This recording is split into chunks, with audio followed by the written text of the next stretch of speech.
Let's look at some passages of the Bible.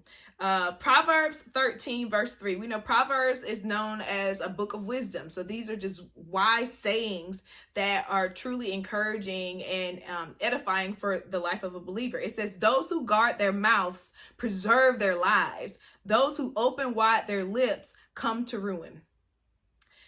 Proverbs 18:21. Death and life are in the power of the tongue, and those who love it will eat its fruit. That's a popular verse. These are some big comparisons. It's comparing the power of words to life and death. And this isn't about you having like the perfect vocabulary.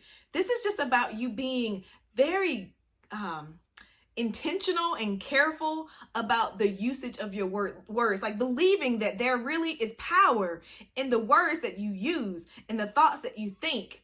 That's my goal with this first lesson, is just to convince you that your thoughts and your words matter a whole lot.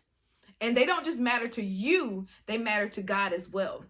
In Matthew chapter 12, verses 36 and 37, Jesus says, I tell you, on the day of judgment, you will have to give an account for every careless word you utter. For by your words, you will be justified, and by your words, you will be condemned.